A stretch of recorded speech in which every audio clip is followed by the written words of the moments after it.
The galaxy is old, man. Real old. Like ancient dust and forgotten songs old.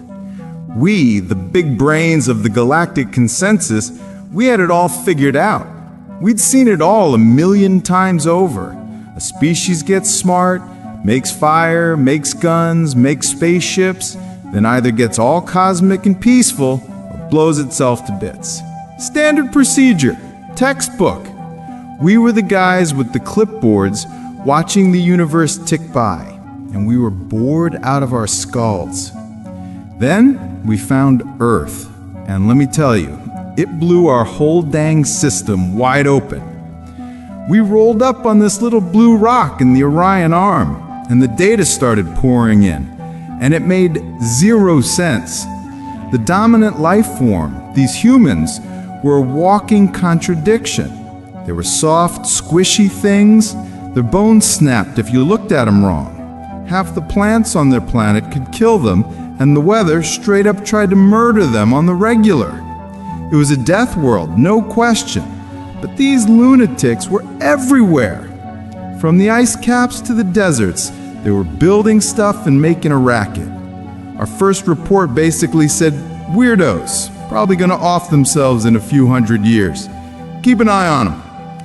We figured they were a flash in the pan, a cute but doomed experiment. We were so wrong, it ain't even funny.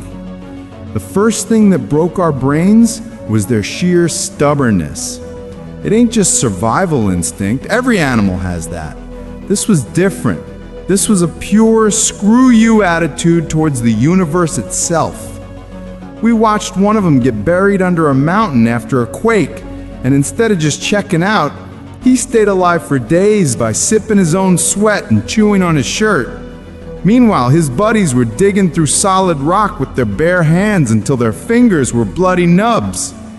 We saw their spaceships, which were held together with hope and paperwork, have a catastrophic failure, and instead of sitting there and accepting their fate, they'd MacGyver a fix with space tape and a paperclip and somehow limp home. Our sight guys were losing their minds. The logical move when death is a sure thing is to peace out gracefully. A human looks at certain death and says, "Yeah, I don't think so, pal." And then they somehow wrestle that 0.1% chance into a win. They call it grit, or heart, or just being too dumb to quit. We had no category for that nonsense. We started calling their planet the adversity engine, because every time it threw a punch, these humans punched back harder. A plague wipes out millions. They don't just hide, they mobilize their entire species and spend $1 gazillion to cure it, so it never comes back. They see a giant mountain and climb it just 'cause it's there. They build a tin can to dive to the bottom of the ocean where the pressure can crush a battle tank just to see some weird fish. They look up at the big empty blackness of space, which is the most terrifying thing imaginable. And they don't see a void, they see a frontier, a challenge. They build rockets that blow up on the launch pad, and what do? They go back to the drawing board, build a better one, and try again. They're constantly failing and constantly learning, and they never ever know when to quit. But the real mind blower, the thing that truly showed us what humans are made of, wasn't their triumphs, it was their disasters. We saw an event they called the Black Summer. The whole planet was on fire. Cities were choked with smoke, millions of people lost everything. Our supercomputers crunched the numbers and said, "Yep, this is it. Societal collapse incoming. Resource wars, the whole shebang. It's over for these guys." And for a minute, it looked like that was the track. People were scared, angry, it was chaos. But then something else happened. It wasn't their governments or their armies that showed up first. It was the regular folks. The guy with a beat-up pickup truck and a boat who saw a neighborhood underwater and just started rescuing people. The line cooks who fired up their grills to feed thousands of strangers who lost their homes. The bikers with leather vests and big hearts forming convoys to bring supplies to the front lines. We saw firefighters from the other side of the planet get on a plane without being asked to go fight a fire in a forest they'd never seen. We saw them share their last bottle of water and give the shirt off their back to someone they didn't know. They have this word, community, and it ain't just a word for them, it's a verb, it's an action. It's what they do when the world is ending. They look around and they see family. They see someone to protect. We thought their constant bickering and politics were a sign of weakness, but we were wrong. That chaos, that beautiful, messy noise is their strength. They argue about everything all the time, but when the chips are down, that noise becomes a single focused roar. They don't wait for permission, they don't wait for a plan. They just see a problem and a person in need, and they move heaven and earth to fix it. They are the most illogical, irrational, and beautifully stubborn species in the entire cosmos. They fall down 7 times and get up 8. They stare into the abyss, and the abyss blinks first.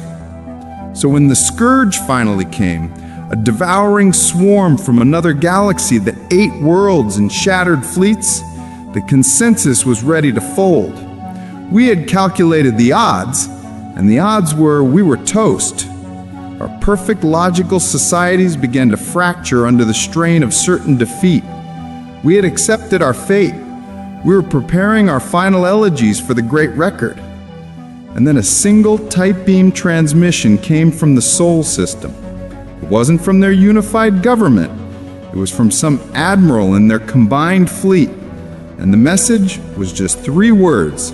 3 words that changed the fate of the galaxy. It wasn't a declaration of war.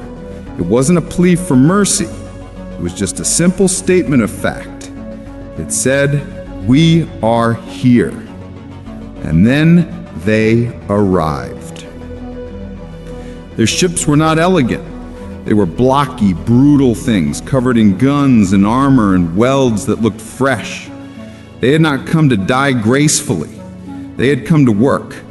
They hit the Scourge fleet like a sledgehammer.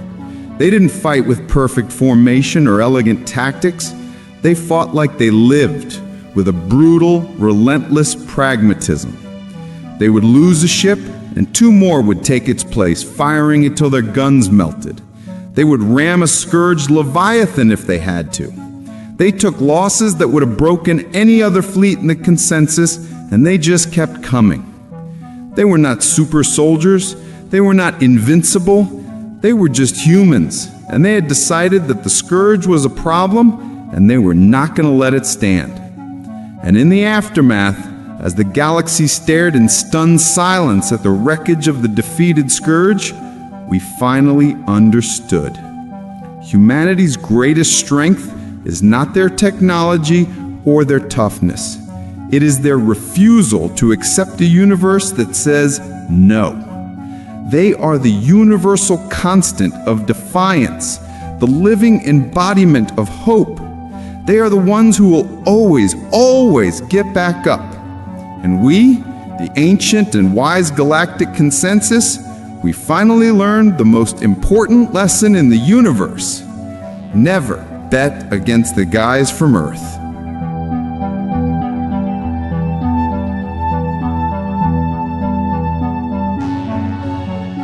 Subscribe Tales from Tomorrow for HFY science fiction stories.